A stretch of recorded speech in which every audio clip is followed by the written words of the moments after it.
నమస్కారం. నేను ఈ వీడియో చేయడానికి కారణం సింగర్ ప్రవస్తి రీసెంట్గా పెట్టిన వీడియో, ఆ తర్వాత దాని గురించి సోషల్ మీడియాలో ఉన్న చాలా వీడియోస్ గురించి. ఎందుకు రెస్పాండ్ అవ్వలేదు, మీరెవరికి మద్దతు పలుకుతున్నారు ఆర్ మీరెవరికి సపోర్ట్ చేస్తున్నారు, మీ ఒపీనియన్ ఏంటి, ఎందుకు ఇంత రెస్పాండ్ అవ్వట్లేదు అని కూడా కొంతమంది అడగడం జరిగింది. కొన్ని విషయాలు రెస్పాండ్ అయితే రప్చర్ అవుతాయి, కొన్ని విషయాలు రెస్పాండ్ అవ్వకపోతే రప్చర్ అవుతాయి. సో రెస్పాండ్ అయ్యే ముందు ఒక 10 సార్లైనా ఆలోచించి రెస్పాండ్ అవ్వాలి అనుకున్నాను. అండ్ ఈ విషయం గురించి తెలియడానికి కూడా నాకు పూర్తి అవగాహన రావడానికి చాలా టైం పట్టింది. బికాజ్ ఐ వాస్ ట్రావెలింగ్, కంటిన్యూస్గా 3 days ట్రావెల్ చేస్తున్నాను. నాకు సరిగ్గా సిగ్నల్స్ లేవు. సో నేను పూర్తిగా తెలియకుండా ఎలాగా నాకే ఒక ఒపీనియన్ ఫామ్ చేసుకోవడానికి చాలా టైం పట్టింది. So first before I start, I just want to empathise with Pravasthi. తను ఇన్ని రోజులు ఒక కాంపిటీషన్లో, నాట్ జస్ట్ దిస్, ఇంతకు ముందు ఎన్నో కాంపిటీషన్స్లో పాడింది. She must be going through a lot of mental pressure. So తను ఒక మెంటల్ ప్రెషర్లో ఉండుండొచ్చు, ఒక స్ట్రెస్లో ఉండుండొచ్చు, తనకు కొన్ని ఫీలింగ్స్ ఉండుండొచ్చు. But I want to tell you, we are all there for you whenever you feel low. ప్రేమగా, మమకారంగా, అక్క మాకు ఇలా ఉంది, వీఆర్ ఫీలింగ్ లో అని చెప్పు. We're all there to support you mentally. నేనే కాదు, నువ్వు ఎవరినైనా అడుగు, మన ఇండస్ట్రీలో అందరూ కూడా వచ్చి నీకు మెంటల్గా మంచి ఎమోషనల్ సపోర్ట్ తప్పకుండా ఇస్తారు అని నేను నమ్ముతున్నాను. అండ్ ప్లీజ్ డోంట్ ఫీల్ లో at any cost. Reality shows, ఇన్ని రియాలిటీ షోస్ పాడావు కాబట్టి ఒక్క రియాలిటీ షోతో లైఫ్ ఏమీ మారదు, అంత స్ట్రెస్ తీసుకోవద్దు.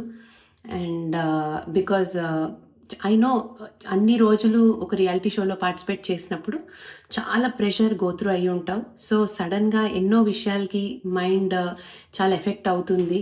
But my suggestion is please please please don't take anything to heart. There are a lot more important things than this. మనం ఉన్న ఈ సిచ్యుయేషన్లో కొన్ని ర్యాండమ్గా మాట్లాడినవి కూడా మనకి ఆపాదించేసుకుంటాం ఒక్కొక్కసారి. బట్ అలా ఆపాదించుకోకు. We are all there to support you emotionally. And ఇకపోతే నేను మామూలుగా ఇలాంటి ఒక షోస్ నుంచి వచ్చాను కాబట్టి, ఇలాంటి షోస్ కండక్ట్ చేసే వాళ్ళ పర్స్పెక్టివ్లో చూస్తే, ఈ అమ్మాయి ఏ పాట పాడితే బాగుంటుంది అనుకుని రకరకాల డిస్కషన్ సాంగ్ సెలెక్షన్లో చేయడంలో తప్పు లేదు. ఎన్నో డిస్కషన్స్ అవుతూ ఉంటాయి. ఒక్కొక్కసారి వాళ్ళు సర్లే అని వదిలేసి కన్విన్స్ అయిపోయి వేరే వీళ్ళకి నచ్చిన పాటలు పాడనిస్తారు. ఒక్కోసారి వీళ్ళు కన్విన్స్ అయ్యి వాళ్ళకి అవతల వాళ్ళకి నచ్చిన పాటలు పాడే అవకాశాలు ఉంటాయి. సో దీన్ని all these are a part and parcel of stepping stones to success అని అనుకోవాలి. Because not just a reality show, in reality also ఒక సాంగ్ పాడితేనే నెక్స్ట్ డే ఉంటుందో లేదో తెలియదు. ఉద్యోగంలో కూడా నెక్స్ట్ డే ఎలా ఉంటుందో మనకు తెలియదు. సో చాలా హార్డ్షిప్స్ ఫేస్ చేయాల్సి ఉంటుంది. వాటిని ఏ విషయానికి ఎంత సీరియస్నెస్ మనకి ఇవ్వాలి అనేది మనం ఆలోచించుకోవాలి. లెట్స్ నాట్ అంతంత అంటే అదంతా పెద్ద దాన్ని వేలెత్తి చూపేంత నాకు అంటే అనిపించట్లేదు అప్పుడే. And I've known ETV and I've known పార్థతీగా team for a very long time. ఒకళ్ళకి బ్యాడ్ జరగాలి అని అయితే వాళ్ళు ఏమీ చేసేంత క్రూరులైతే కాదు. మేబీ ఒకళ్ళకి మంచి జరగాలి, వీళ్ళకి ఈ పాట సూట్ అవుతుంది, వీళ్ళకి ఈ పాట చాలా బాగా పాడుతుంది, ఈ పాట పాడితే ఆడియన్స్కి నచ్చుతుంది అని ఆలోచించుంటారేమో. కానీ వీళ్ళకి బ్యాడ్ అవ్వాలి, వీళ్ళు ఎలిమినేట్ అయిపోవడానికి పాట ఇవ్వాలని అయితే అనుకుని ఉండారని నేను గట్టిగా నమ్ముతున్నాను with the experiences I have. And ఇకపోతే జడ్జెస్ గురించి వస్తే, సునీత గారు కానీ, కీరవాణి గారు కానీ, చంద్రబోస్ గారు కానీ ఒకళ్ళ ఓటమిని ఎంజాయ్ చేసే రకం అయితే కాదు. అదైతే నేను నమ్ముతాను. ఎందుకంటే వాళ్ళందరూ కూడా ఎన్నో ఒడిదుడుకులు ఎదుర్కొని ఈ స్టేజ్కి వచ్చారు. సో డెఫినెట్లీ మేబీ ఆ టైంలో ఒకళ్ళు పాడిన పాట నచ్చకపోయి ఉండనంత మాత్రాన వాళ్ళకి ఆ పర్సన్ అంటే ఇష్టం లేకపోవడం, ఇష్టం ఉండడం అనేది ఉండదని నేను అనుకుంటున్నాను. కానీ మనమున్న పొజిషన్లో ఇప్పుడు ఒక కంటెస్టెంట్ యాంగిల్లో చూస్తే చిన్న కామెంట్ కూడా చాలా డిస్టర్బింగ్గా ఉంటుంది, చిన్న కాంప్లిమెంట్ కూడా చాలా హ్యాపీనెస్ ఇస్తుంది. సో అంతా ఇప్పుడు we're not the main characters of others life. So వాళ్ళు ఒక కామెంట్ ఇచ్చినంత మాత్రాన మనల్ని గుచ్చాలి అని అనుకోవాలని లేదు. సో ఇది నేను అనుకుంటున్నాను. అండ్ ఇది నేను నమ్ముతున్నాను కూడా, because I have seen all these people. And I wish everybody takes all these kind of experiences positively. ఇకపోతే నేను చాలా బాధపడిన, చాలా సీరియస్గా ఫీల్ అయిన విషయం ఏంటంటే, ఈ సీన్ని ఆసరాగా తీసుకుని, ఈ సిచ్యుయేషన్ని ఆసరాగా తీసుకుని ఎంతోమంది సెలబ్రిటీలు దొరకడం కోసం వెయిట్ చేసి జడ్జెస్ని చాలా దూషించడం అనేది నాకు చాలా చాలా చాలా బాధ అనిపించింది. దొరికిందే ఛాన్స్, ఎక్కడ దొరుకుతారా అసలు, సెలబ్రిటీలు ఎప్పుడు దొరుకుతారా, మనం పిచ్చి పిచ్చి కామెంట్లు పెట్టేద్దాం, పిచ్చి పిచ్చిగా మాట్లాడేద్దాం అనుకోవడం అనేది I think we all have a serious problem. ఎందుకు అసలు సెలబ్రిటీలు ఎప్పుడు దొరుకుతారా అని వెయిట్ చేస్తున్నట్టుగా అనిపించింది. బికాస్ నిజంగా వీళ్ళకి ఇన్ని ప్రాబ్లమ్స్ వాళ్ళతో ఉండుంటే ఇన్నాళ్ళు ఎక్కడ ఇలాంటి రిప్లైలు, ఇన్నాళ్ళు ఇలాంటి కామెంట్స్ పెట్టుండొచ్చు కదా. సో ఎక్కడ దొరుకుతారా లాగా నాకు అనిపించింది. Maybe I'm wrong also, but నాకు ఇలా అనిపించింది. It's my opinion about this thing, because I've seen a lot of hate comments and I really felt bad.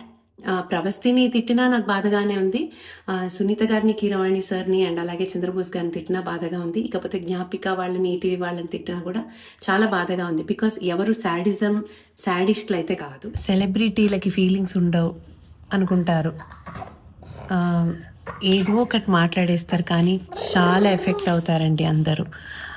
I think we have to be ఒక పక్క మనం అంటే ఆనెస్ట్లీ ఈ సిచ్యుయేషన్లో నాకు bad comments పెట్టే వాళ్ళందరూ హిపోక్రట్స్లా అనిపిస్తున్నారు. ఎందుకంటే ఓ పక్క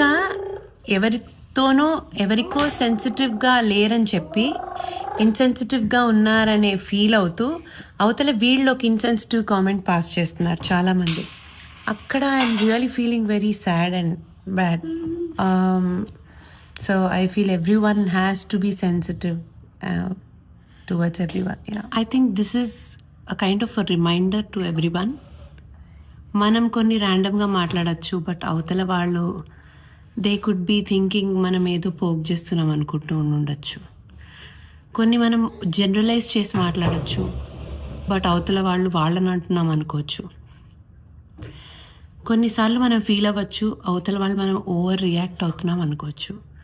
so before we come to a conclusion, it's always better to communicate అన్నది నేను నమ్ముతున్నాను అండ్ యూజువల్లీ నమ్ముతాను. And everybody will have a story. ఇప్పుడు విన్ అయిన వాళ్ళ నుంచి, సెలెక్షన్స్లో ఓడిపోయిన వాళ్ళ నుంచి ప్రతి వాళ్ళకి ఒక్కొక్క స్టోరీ ఉంటుంది. పలానా రోజు పలానా జరిగింది, పలానా జరగకపోయి ఉంటే నేనే వెళ్ళేదాన్ని, నేనే విన్ అయ్యేదాన్ని అని ఇలాగా ఏదో ఒక స్టోరీ అందరికీ, నాట్ జస్ట్ సింగింగ్ షోస్ అనే కాదు, ఇలా అందరికీ ఏదో ఒక స్టోరీ ఉంటూనే ఉంటుంది. అండ్ రియాలిటీ షోస్లో ఒకళ్ళని టార్గెట్ చేసి వాళ్ళని తీసేయాలి అనే ఉంటే అసలు వాళ్ళని ఫస్ట్ ఆఫ్ ఆల్ షోలోకి తీసుకోకుండా బిగ్గర్ సెలెక్షన్స్లోనే స్క్రూటినీ చేసేసి తీసేయచ్చు. కానీ స్క్రూటినీ అప్పుడే తీసేయచ్చు. కానీ రియాలిటీ షోస్ అనేవి ఏంటంటే టీఆర్పీస్, సాంగ్స్, ఆ కంటెస్టెంట్ ఏ సాంగ్ పాడితే ఆడియన్స్ ఎంటర్టైన్ అవుతారు, ఇవన్నీ కూడా ఆలోచించే ప్రాసెస్లో ఒక్కొక్కసారి కొంతమంది హర్ట్ అవ్వచ్చు, ఒక్కొక్కసారి కొంతమందికి చాలా ప్లస్ అవ్వచ్చు, కొంతమందికి మైనస్ అవ్వచ్చు. This is all part and parcel of the journey we go through in our life at our respective careers.